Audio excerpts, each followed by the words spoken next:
Australia's senior player on tour is 37-year-old prop Stan Pilecki. And as you'd expect from someone of his experience, he was the only player to gain a souvenir from the Palace.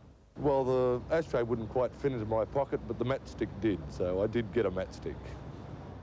A lot of players used to smoke and drink. Now they eat bananas and all sorts of health liquids and what have you, but Stan used to often have a fag in his mouth before he went out for a big game. And Tempo get the warm-ups, you know, in those days were pretty basic. You're running on the spot for a few minutes, get your muscles out, and Stan would run on the spot for 3 minutes and then ask if he could have an orange before he went out. Stan is Stan. He's got a routine that you have to go through X amount of schooners, X amount of packets of cigarettes. He have to go to the TAB and put his bets in there. And so he's a very methodical when it comes to his habits and whatnot. Calling out the roommates, Port Evan and Pilecki, and I thought, no, not me, not Stan.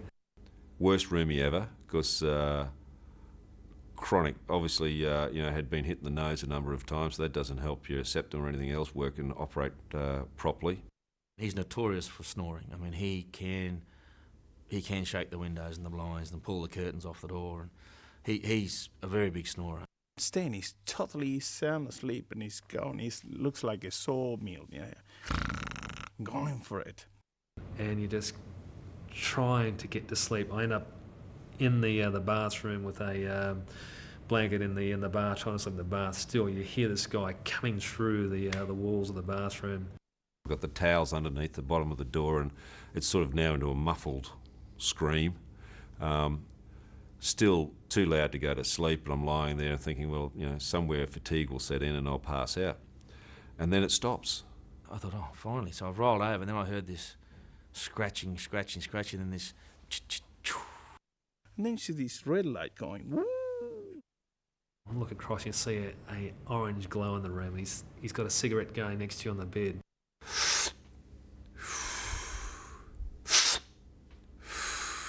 And you could watch the whole thing going down. It was just disintegrating like a sparkler. It just disappeared. 3 drags. You could see the hand go over the side, and whether he found the ashtray or not, because there's about 3 attempts to stub it out, goes in, and the hand couldn't have even got back to the chest, and the was back in, so the mattress off the bed, back in the bathroom.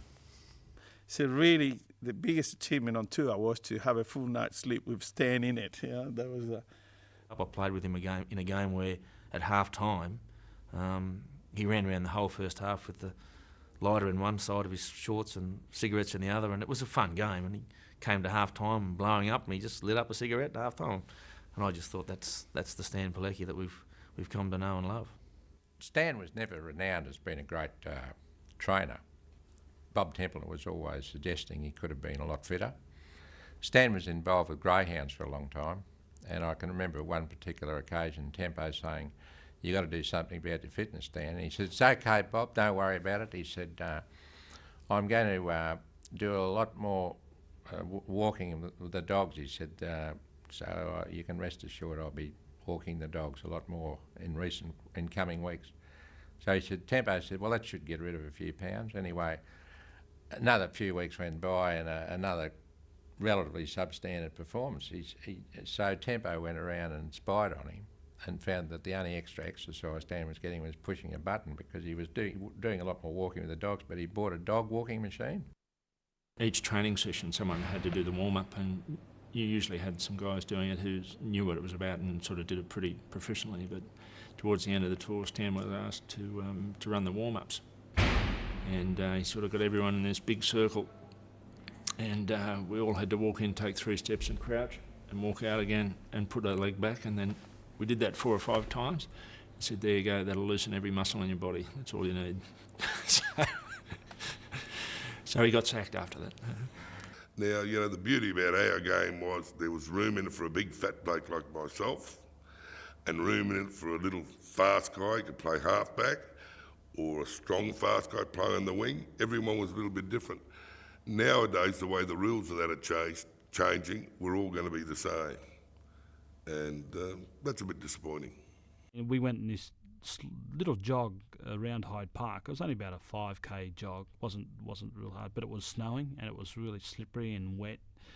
And basically the whole team, we came back, got dressed, preparing to actually, down in reception, preparing actually to go for Christmas lunch, last formal function before the team split. And just as we were going in, Stan walks in, cigarette in his mouth. He's sweating, still in his tracksuit. And we said, Stan, where were you? He said, I lost yous. I couldn't keep up. And he actually got lost. Out of a squad of about 35, Stan got lost. He had to catch a taxi back to the hotel because he couldn't keep up. But he walked there with a cigarette in his mouth. He was sweating just profusely, sweating everywhere. It was funny to see him walk in, about an hour and a half later. I was a big bloke at school that wasn't very good at tennis, marbles or anything else. When it came to playing rugby, I was okay. The other thing I found out is that you can let your frustrations out on opposition there without getting in too much strife. So even in my later years, when I went to work, etc., you'd go to work 5 days a week and you'd meet all these rat bags at times that you'd like to throttle or belt or something, and you can't. So you keep all that frustration in, and then on one day on the weekend, you're allowed to go out there and say, well, cop this is for that bloke who did that to me during the day, and you don't get into any blues with your missus or your kids, because you can take it all out on that one little day, and that was what rugby was to me.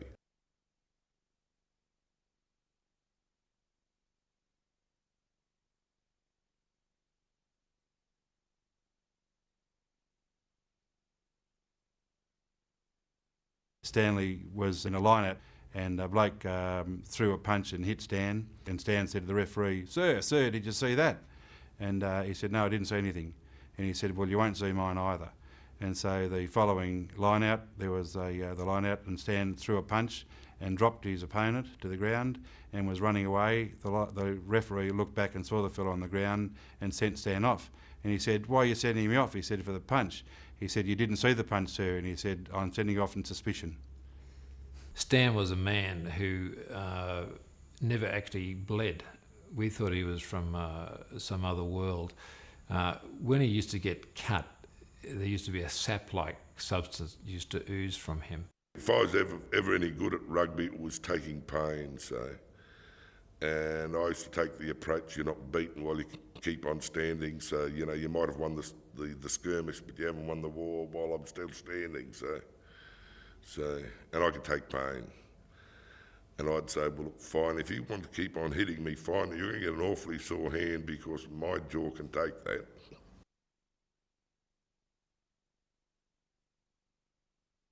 I saw Stan Pilecki.